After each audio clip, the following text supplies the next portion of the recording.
Кайырлы күн көрермендер, Атырау облысы өңірлік коммуникациялар қызметі алаңындағы онлайн баспасөз маслихатын бастаймыз.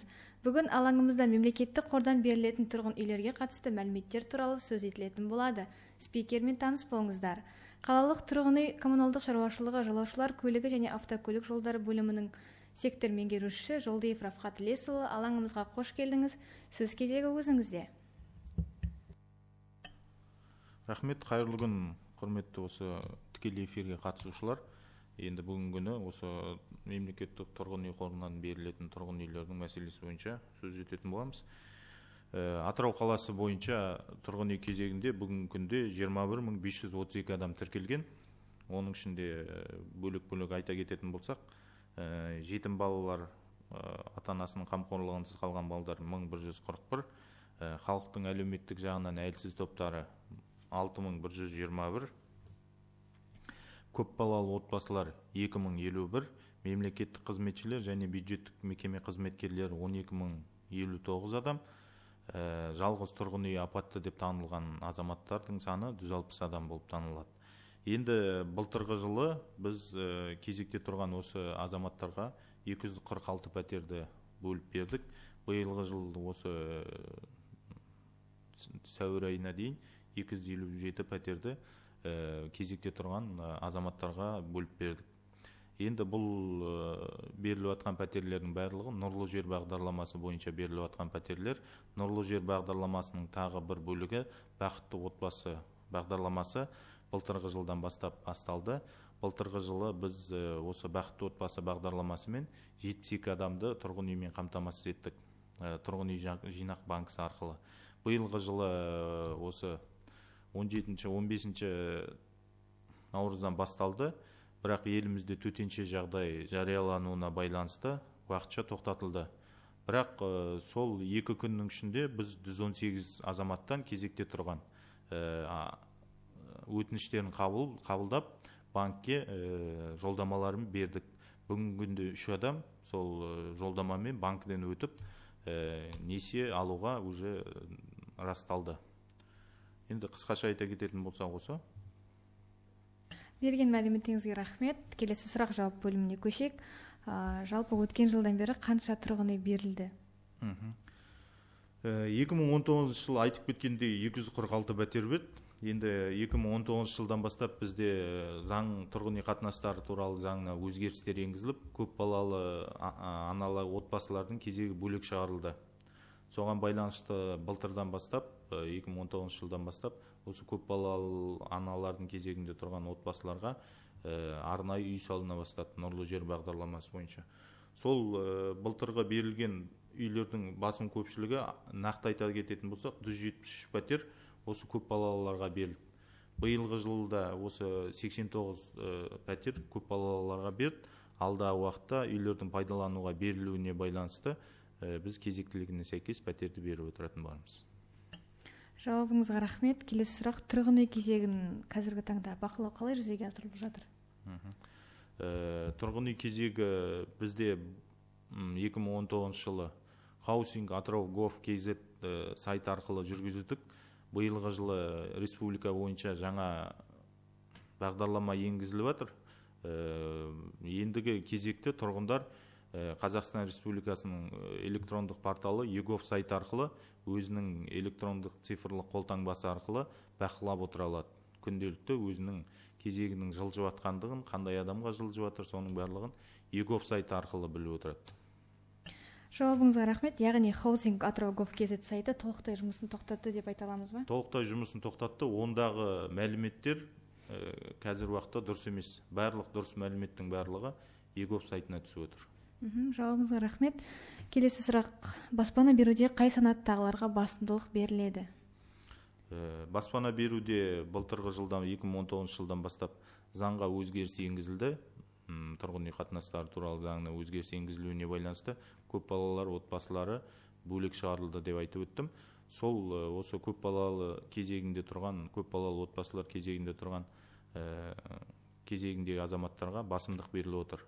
Былтырғы жылы 173 пәтер берсек, қазіргі уақытта осы берілетін үйлердің басым көпшілігі осы көп балалыларға беріледі. Бұл биылғы жылы біз Былтырғы жылы пәтерде сатып алдық осы көп балаларға. Арнайы Нұрсай ықшам ауданынан 52 пәтерді сатып алып, сол кезекте тұрған көп балалы отбасына бердік. Рахмет. Биылғы жылы қанша тұрғын үй берілу жоспарлауда? Және кезекте тұрғандар саны қанша? Кезекте енді мана айтып өттім. Барлық тұрғындар 21.532 адам тұр бізде кезекте. Биылғы жылы берілетін үйлердің құрылысы аяқталуына байланысты беріледі. Сонымен қатар біз мемлекет нұрлы жер бағдарламасына өзгеріс енгізіліп, біз қазір жеке кәсіпкерлерден дайын пәтерлерді сатып алу мүмкіндігіміз де бар. Сол жұмыстарды да жүргіземіз. Содан кейін жекеменшік әріптестік, серіктестік негізінде де біз мына қалада 79 апатты үйлер бар.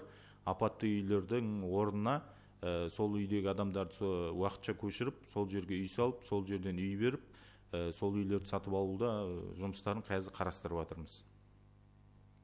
Жауабыңызға рахмет. Бағана өзіңіз айтып өттіңіз апатты жағдайдағы деп. Үйлер, яғни бұл жерде жатақханалардың жағдайы қалай болып жатыр? Енді біз қала бойынша барлығы 79 тұрғын үй бар апатты жағдайда. Оның 10-ы апатты жағдайда тұрған жатақханалар болып табылады. Былтырғы жылы 2 жатақхананы көшірдік. Құнанбаев көшесіндегі 13-ші үй және Досмұхамбетов көшесіндегі 15-ші үйді. Береке ықшам ауданында жаңа үйлерге көшірдік. Енді қалған 10 жатақхана бар бізде апатты жағдайда тұрған.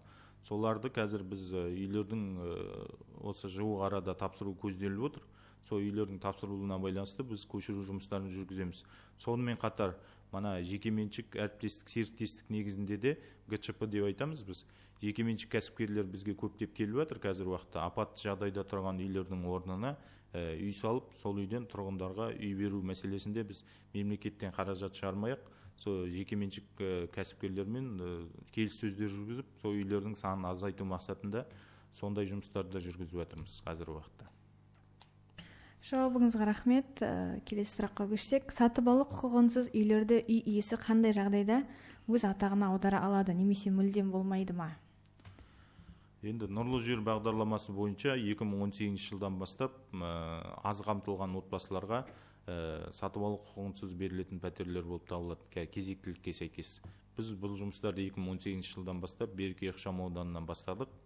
Қазіргі берілетін көп балаларға берілетін, жетім балаларға берілетін, екінші топ, бірінші топ мүгедектеріне, аз қамтылған отбасыларына берілетін үйлердің бәрі сатып алу құқығынсыз болып табылады. Оны ешқашан сатып ала алмайды. Ай сайын үкіметке жалға алу құнын төлеп отырады. Егер де заңға өзгеріс болып сатып алу құқығын берген жағдайда мүмкіндігі болады. Оған дейін ол кісі ешқандай үйді сатып алу мүмкіндігі жоқ. Тек үкіметтен ай сайынғы жалға алу құнын төлеп, өзі сол үйде отбасымен тұруға мүмкіндігі бар. Жауабыңызға рахмет. Жалпы осы төтенше жағдайға байланысты бақытты отбасы бағдарламасына құжат қабылдау қалай жүргізіліп жатыр? Өткен жылы қанша үй берілді? Рахмет. Былтырғы жылы біз 72 адамды бақытты отбасы бағдарламасымен тұрғын үймен қамтамасыз еттік. Биылғы жылы бізде осы төтенше жағдай басталмай тұрып, 118 адамнан құжат қабылдап, банкке жолдама бердік. Оның 3 адамы уже банкіден өтіп, бүгінгі күнде сол үйлерін анықтауды күтіп отыр. Енді қазір алдағы уақытта төтенше жағдай аяқталып қабылдаған уақытта бізде қала бойынша 140 адамға көзделген бақытты отбасымен үйлерді қаражат сол 140 адамға бөлінген. Сол 140 адамға жеткен жағдайда біз осы бақытты отбасы бағдарламасын тоқтатамыз, қосымша қаражат бөлінгенге дейін. Сондықтан да енді біз қазір адамдарды жібердік. Ертең күні төтенше жағдай аяқталғаннан кейін қанша адам банкіден өтуіне байланысты біз адамдарды жіберіп отырамыз. Қосымша бұл қандай құжаттар, қанша адам өткендігі туралы біз әлеуметтік желілерге хабарландыру беріп отырамыз. Қашан басталатындығы жөнінде, қандай құжаттар қабылданатындығы жөнінде оны қосымша хабарлаймыз тағы да. Жауабыңызға рахмет. Әлеуметтік желі қолданушысынан сұрақ келген екен. Сәлеметсіз бе, 11 мамырға шейін карантинді ұзартты. Сондықтан бақытты отбасынан алған направлениені кері ұзартқанда 11 мамырдан кейін ұзартамыз ба, немесе қалай, сол туралы айтып өтсеңіз? Енді бұл кісі жолдаманы алып кеткен кісі ғой. бұл кісі тікелей келеді де жолдаманы қайтадан бізден жаңартып алады. Ешқандай құжат тапсырмай-ақ, сол тапсырған құжаттың негізінде төтенше жағдай аяқталып, құжат қабылдау басталған кезде бізге келіп тек құжатын жолдамасын жаңартуға мүмкіндігі бар. Рахмет, тағы да бір сұрақ келген екен. Сәлеметсіз бе? Көп балалы отбасылардың кезектері қай жылғыларға дейін кезекте беріледі? Мысалы, мен 2016 жылдан бері тұрмын. Енді біз 2013-2014 жылдарды келіп жатырмыз қазір, көп балалы отбасыларды. Кезектілігіне сәйкес, мана айтып өттім, егов сайты арқылы өзіңіздің кезегіңізді қандай нешінші болып тұрғаныңызды бақылап отыра аласыз. Соған байланысты қарап отырып, қазір уақытта осы жаңа бағдарлама автоматты түрде азаматтарды үй бөлу процесін автоматты түрде жүргізеді. Ешқандай бұрынғы кездері біз бұл бағдарламада отбасы жағдайының, балалардың дүниеге келсе солардың қосымша құжаттарын сұрататын едік. Қазір уақытта бұл бағдарламада барлығы ішінде тұрады. Отбасының қандай азаматтар бар, ол мүгедек па, ол денсаулық жағдайы қандай, ол кісі қай жақта пропискаде тұрғанын барлығы бізде көрініп отырады. Қай жерде жұмыс жасайды, қандай табысы бар, соның барлығы көріп отырады. Сондықтан да бұл жерде барлығы автоматизированы. Сондықтан да біз барлық отбасында болған өзгерістердің бәрін қарап отырамыз. Соған сәйкес сіздер өздеріңіздің кезегіңізді егов сайты арқылы бақылап қарап отырасыздар. Кезегіңіз келген жағдайда біз шақыртып, кезегіңізге сәйкес пәтерді бөлетін боламыз. Жауабыңызға рахмет. Жалпы осы мемлекеттік қордан журналистерге үй бөлу, сол туралы айтып өтсеңіз. Енді бізде әдейі журналистерге арналған санат жоқ. Бұнда бюджеттік мекеме қызметкерлері және мемлекеттік қызметшілер дейтін санаты бар. Соған сәйкес келген жағдайда кезекке тұрады. Кезектілігі келген жағдайда ол кісіге заңға сәйкес пәтер бөлінеді. Жауабыңызға рахмет. Тағы да бір әлеуметтік желі қолданушысынан сұрақ бар екен. Бақытты отбасы бағдарламасымен қай жылы үй кезегіне тұрған адамдар үміткер, қандай құжат қажет? Ерлі зайыптының біреуі жұмыссыз болса, оған қандай да бір құжат керек пе? Енді бақытты отбасы бағдарламасы біз кезектілікке қарап жатқан жоқпыз. Кім үй алғысы келеді, сол адам өзі арыздану арқылы жылына қарамай арызданған адамға біз банкке жолдама беріп жатырмыз. Бақытты отбасы бағдарламасының басты талабы отбасындағы ерлі зайыптының біреуі міндетті түрде жұмыс жасау керек. Ай сайын зейнетақы жарна түсіп тұру керек. Бір адамға қазіргі бүгінгі күні 62.366 теңгеден аспау керек. Ай сайынғы келетін кіріс. Соған байланысты өздеріңіз есептеп шығара аласыздар. Міндетті түрде үйдегі ерлі зайыптының біреуі жұмыс жасау керек. Жұмыс жасамайтын отбасылар бақытты отбасы бағдарламасына қатыса алмайды. Жауабыңызға рахмет.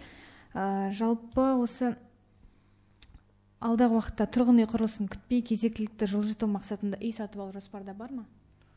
Жоспарда бар. Бізде қазір қалада көптеген мердігер мекемелер бар, жекеменшік. Солардың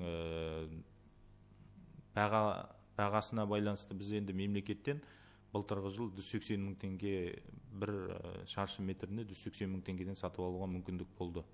Енді сол 180 мың теңгеге біздің мемлекеттің беретін бағасына келісетін жекеменшік мердігер мекемелер болған жағдайда біз конкурс арқылы қатысып өздері болады. Сатып алу жоспарда бар биылғы жылы. Жауабыңызға рахмет. Тағы да бірнеше сұрақтар келіп түскен екен. Мысалы, бақытты отбасыға бергенде алдыңғы төленетін ақша үкіметтен беріле ме? Яғни первоначальный дегендей. Бұл жағдай көзделген. Мемлекет тарапынан тұрғын үй сертификаты деген бастапқы жарнаға төлеген қаражат бар. Бірақ бұл бақытты отбасы бағдарламасы бойынша тек жаңа үйді алған жағдайда. Қолданыстағы немесе ескі үйді алған жағдайда ол тұрғын үй сертификаты бастапқы жарнаға ақша берілмейді. Тек жаңа үйді алып, сол Береке ықшамауданынан 2020 жылы қабылданып салынған үйлер болса, біз тұрғын үй сертификатын беруге әзірміз. Рахмет. Келесі сұрақ: сәлеметсіз бе? Мен бірінші топ инвалиді, кезекте тұрмын. Кезектің жылжығанын қалай білуге болады? Кезектің жылжыған Қазақстан Республикасының электрондық порталы егов порталы арқылы өзіңіздің электрондық цифрлық қолтаңбаңыз арқылы қарап отыра аласыз. Кезегіңіздің жылжуын, алға жылжуын, соның бәрін қарап бақылап отырасыз. Рахмет. Тағы да әлеуметтік желіден сұрақ келген екен. Жалдамалы үйді қалай алуға болады, қайда хабарласады екен? Осы туралы толық айтып өтсеңіз. Жалдамалы үй бізде кезекте тұрған азаматтарға беріледі. Сіз егерде осы кезекке тұратын азаматтардың санатына жатсаңыз, оларды қайталап өтейін. Бізде жетім балалар және ата-анасының қамқорлығынсыз қалынған балалар, халықтың әлеуметтік жағынан әлсіз топтары дейді. Оның ішінде толық емес отбасы бар, бірінші топ, екінші топ мүгедектері бар, зейнеткерлер бар.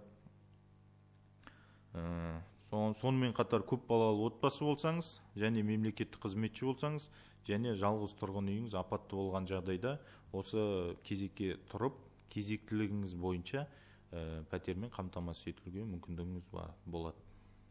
Жауабыңызға рахмет. Тағы да сұрақтар келіп түскен екен. Сәлеметсіз бе? Мен танысымның үйіне пропискаға отырып, тұрғын үй кезегіне тұрған ем. Бірақ танысым пропискадан шығарып тастапты. Бұндай жағдайда не істеуге болады? Мені үйдің очередінен шығарып тастамай ма?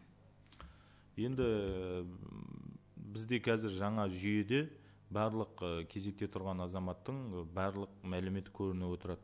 Ол кісі қай жерде тіркеуде тұр. Қазір тұрғын үй қатынастары туралы заңы бойынша қай жерде тұрғылықты жері бар, мысалы Атырау қаласында тіркелген жағдайда Атырау қаласына кезекке тұрады. Егер де ол кісі Атырау қаласында кезекте тұрып, тіркеуден шығып, пропискадан шығып, ауданға барып тұрған жағдайда ол кісі уже кезектен түсіруге негіз болады. Сондықтан да Атырау қаласына қайтадан тіркеуге тұру қажет ол кісіге. Неге десеңіз, заңда қазір бізде егер де кезектен тіркеуден шыққан жағдайда 10 күннің ішінде ол бізге келіп ескертуі қажет. Ескертпеген жағдайда ол кісі кезектен түсіруге негіз болады. Жауабыңызға рахмет. Тағы бір сұрақ келіп түскен екен. Рафхат мырза, жастарға, жас мамандарға қандай көмек бар кезектен тыс? Қазір жастардың көбі квартира жалдап жұмыс жасайды, мысалы жас мұғалімдер, дәрігерлер. Енді әдейі жастарға арналған бағдарлама жоқ бізге. Бірақ облыстық жастар басқармасымен былтырғы жылы Нұрсай ықшам ауданынан жас отбасыларға арналған кредиттік үйлер берілді. Тұрғын үй жинақ банкісі арқылы бастапқыдарына 20% сондай үйлер берілді. Енді бізде егерде жастар, жұмыс жасайтын жастар болса, нұрлы жер бағдарламасы бойынша Береке, Нұрсай ықшам ауданында салынып жатқан үйлерден, ипотекалық кредиттік үйлерден алуына мүмкіндігі болады. Рахмет. Жалпы қазіргі таңда қай жылғы очередте тұрған бюджеттік мекеме қызметкерлеріне тұрғын үй беріліп жатыр? Қазір енді 2009 жылғы тұрған азаматтарға беріліп жатыр бюджеттік мекеме қызметкері ретінде осы кезек бойынша. Енді кезегі келуіне байланысты, үйлердің пайдалануға берілуіне байланысты біз кезекте тұрған азаматтарға пәтер бөлу жұмыстарын жүргізетін боламыз. Жауабыңызға рахмет. Сәлеметсіз бе? Молдағалиева 30-шы үй қашан көшіреді? Март айында деген еді, әлі хабар жоқ. Осы туралы не айтасыз? Енді Молдағалиева 30-шы үй бұл жатақханалардың тізімінде тұрған үй. Жатақханаларды қазір біз бастап былтырғы жылы көшірдік. Қазір алдағы уақытта тұрғын үйлердің пайдалануына берілуіне байланысты біз осы кезектілік бойынша жатақханаларды көшіру жұмыстарын жүргіземіз. Сондықтан да күту керек. Тұрғын үй құрылысының бітуіне, аяқталуына байланысты көшіру жұмыстарын жүргізетін боламыз. Жауабыңызға рахмет. Құрметті телекөрермендер, Атырау облысы өңірлік коммуникациялар қызметі алаңындағы онлайн баспасөз мәслихатында бүгін мемлекеттік қордан берілетін тұрғын үйлерге қатысты мәліметтер туралы айтылған болатын. Алаңымызда болған спикер қалалық тұрғын үй коммуналдық шаруашылығы, жолаушылар көлігі және автокөлік жолдары бөлімінің сектор меңгерушісі Жолдиев Рафхат Ілесұлы. Алаңымызға келіп толық ақпаратпен бөліскеніңізге рахмет. Осы орайда тақырыпқа сәйкес тағы да алып қосарыңыз бар ма? Енді алып қосатынымыз бізде осы қала әкімінің, облыс әкімінің азаматтар көптеген қабылдауларда болып жатады. Сол жөнінде айтып кеткім келеді. Тұрғын үй кезекте тұрған азаматтар тұрғын үйді тек кезек ретімен алады. Ол тұрғын үй кезегінде тұрған азаматтың денсаулық жағдайына, отбасылық жағдайына, қиын жағдайына байланысты заңда ешқандай жеңілдік беру көзделмеген. Сондықтан да тұрғын үйдің барлығы кезектілігімен беріледі. Азаматтардың көпшілігі өзінің жағдайын айтып, кезектілігін ығыстырып, кезексіз үй беруді сұрайды. Сондықтан да мен айтып өтерім, барлығы да кезек ретімен белгіленген. Тұрғын үй қатынастары туралы заңмен бекітілген, сондықтан да тұрғын үйді кезектілігімен беріледі. Алдағы уақытта өзгерістер болып жатқан жағдайда осындай тікелей эфирлерді пайдаланып, хабардар етіп отыратын боламыз. Рахмет. Құрметті телекөрермендер, осымен тікелей эфирдегі баспасөз мәслихатымыз аяқталды. Назарларыңызға рахмет. Аман сау болыңыздар.